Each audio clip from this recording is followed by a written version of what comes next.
أهلا ومرحبا بكم في قناة زاهد للأبراج. أهلا بك يا برج الثور.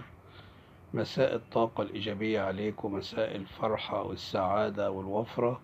أهلا بك مرة ثانية يا برج الثور. والنهاردة هنتكلم عن قراءة طاقة مفتوحة بتاريخ 26 يوليو لعام 2024 حتى 15 أغسطس لعام 2024.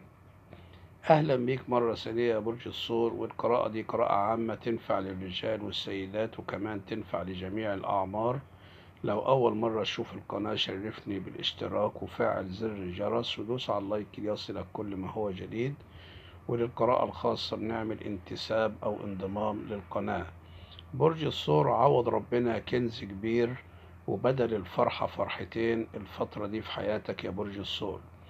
برج الثور، بنكرر تاني بنقول إن الشهور اللي جاية هتكون شهور كلها خير وفرح وسعادة عليك أكتر من الشهور اللي فاتت. وهتبدأ إن شاء الله معاك الفترة دي بداية خير عليك وبدل الفرحة فرحتين يا برج الثور.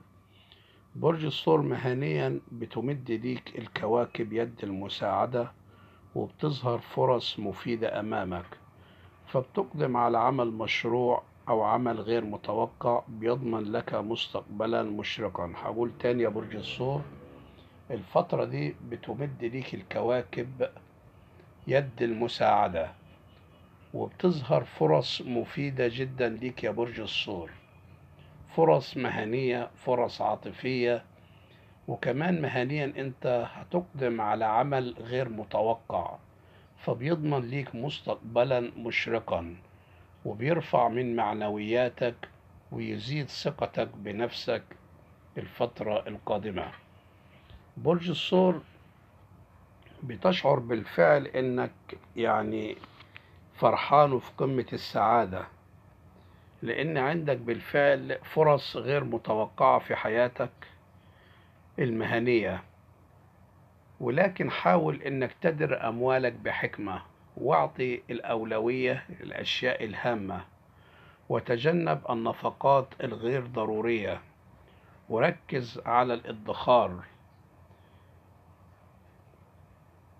ساعات يا برج الثور بتميل إلى الجلوس مع الأصدقاء أو مع الأقرباء لسماع النصيحة والاقتضاء بها في حياتك. ساعات بتمر بمشاكل ولكنك سريعا بتمر هذه المشاكل على خير، فكن منفتحا وكن متفائلا وابعد عن التشاؤم. كمان برج الثور، حاول الفترة اللي جاية دي انك تتجنب الوجبات السريعة والمشروبات الغازية، وبدلا من ذلك تناول مشروبات وعصائر صحية. اجعل الخضروات الورقية جزء من نظامك الغذائي. حاول انك تلعب رياضة.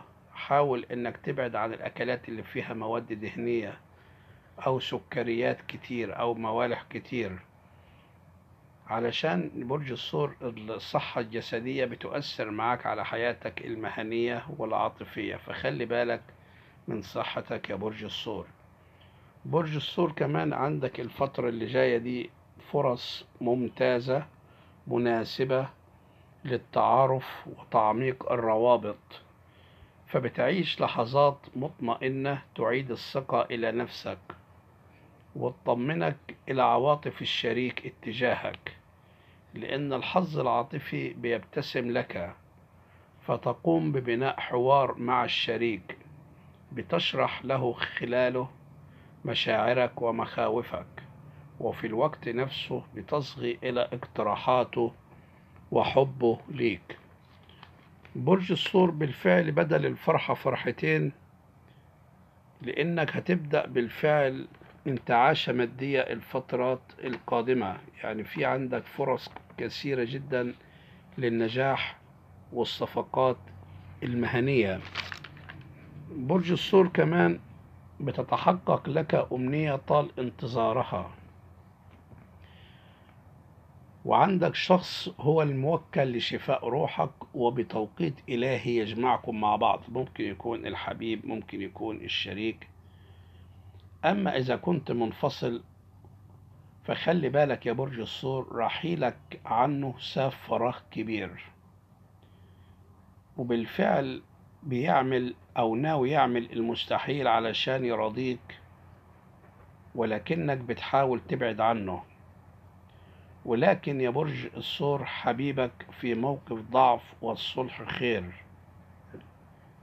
وحبيبك الآن ندمان عليك، والآن هو معلق.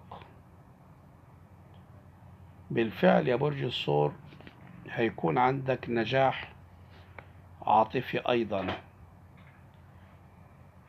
وكان عندك أمنية برجوع شخص من الماضي هتتحقق، وعندك الفترة اللي جاية دي فرحة ذهبية ومكاسب وفيرة، وعندك تغير جذري كبير في العلاقة المهنية والعاطفية أيضا. في شخص خبيث في حياتك عايز يفرق بينك وبين الحبيب أو الشريك، ولكن يا برج الثور حاول دايما إنك تكون يقظ